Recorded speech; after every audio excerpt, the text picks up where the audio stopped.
वहीं खबर टोंक से है, जहां पर आवा में चीकू की खेती वरदान साबित हो रही है। एक पौधे के 80 से 200 किलो फल आ रहे हैं। इंटरक्रॉपिंग पद्धति से किसान इन पौधों के बीच अन्य मौसम आधारित फसलें भी ले रहे हैं। यहां पर काली पत्ती और क्रिकेट जैसी अच्छी किस्मों को उगाया गया है। कृषि वैज्ञानिकों और अधिकारियों ने बताया कि चीकू में मिठास के साथ पौष्टिकता का खजाना भरा है। इस दौरान जन टीवी ने पूर्व कृषि मंत्री प्रभुलाल सैनी से खास बातचीत की, वो आपको सुनाते हैं।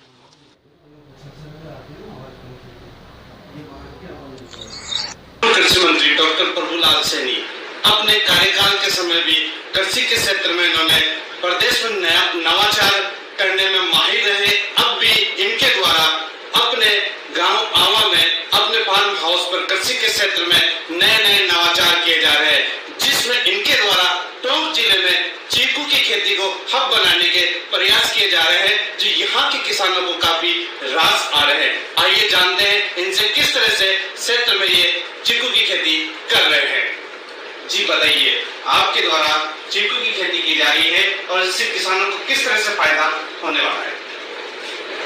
टोंक जिले में चीकू की खेती को बढ़ावा देने के लिए यहाँ की जलवायु, पानी और यहाँ की मिट्टी जिस प्रकार का सपोर्ट पौधे को करती है, वो मैं किसान बनकर मैंने अपनी ही जमीन पर मंत्री काल के दौरान शुरू किया था, लेकिन अभी पिछले 1.5 वर्षों से मैं लगातार उन पेड़ों से जुड़ा हुआ हूँ। और आप आश्चर्य करेंगे, इस वर्ष में जो पैदावार हुई है वो एक पेड़ के लगभग 1.5 से 2 क्विंटल तक का प्रोडक्शन प्रत्येक पेड़ में आने वाला है। चीकू की खेती वैसे मैक्सिको में सबसे ज्यादा की जाती है। मैक्सिको के बाद यदि हम देखें तो दक्षिण भारत में भी खासतौर से गुजरात है, महाराष्ट्र है, इन राज्यों में भी चीकू की खेती होती है। लेकिन राजस्थान में अभी इसका चलन नहीं है। लोगों ने एक मामूली डेमोन्स्ट्रेशन के रूप में लगाई हुई थी, लेकिन पिछले वर्षों जो प्रयास हम लोगों ने किए थे उसमें जो सकारात्मक परिणाम सामने आए वो इस बात का संकेत देते हैं कि चीकू खेती स्वास्थ्यवर्धक के साथ साथ इसका मेडिसिनल उपयोग भी है। और मेडिसिनल उपयोग होने से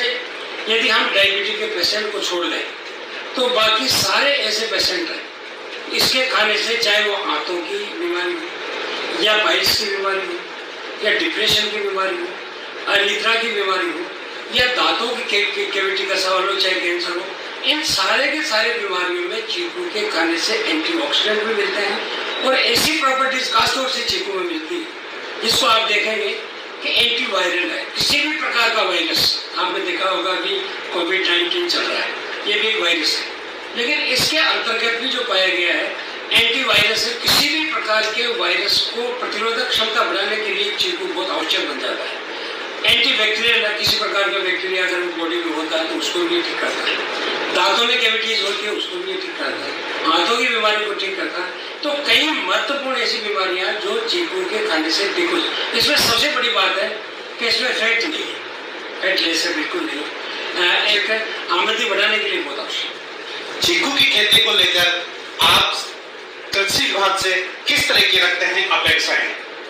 देखिए, मैं समझता हूँ कि कंपनी कम लागत अधिक उत्पादन और इसके साथ में क्वालिटी प्रोडक्शन। यदि हम जैसे कि किसी खेती को करते हैं उसमें कभी बर्ड्स की शिकायत होती है कि कभी जानवर खा जाते हैं, कभी रोजड़े खा जाते हैं, लेकिन चीकू की खेती करने से डोमेस्टिक बहुत कम नुकसान जंगली जानवर कर पाते हैं या दूसरे बर्ड्स वगैरह कर पाते हैं। इसलिए जो भी प्रोडक्शन होगा, यदि हम समय पे चीकू को खाद पानी सही समय पर के माध्यम से किया जा सकता है तो मैं समझता हूँ कि इसका उत्पादन और अधिक बेस्ट क्वालिटी का हो सकता है। सबसे बेस्ट क्वालिटी जो है वो क्रिकेट बॉल के रूप में बहुत अधिकता और गुणवत्ता सुधार के लिए चीकू खेती बहुत आवश्यक है।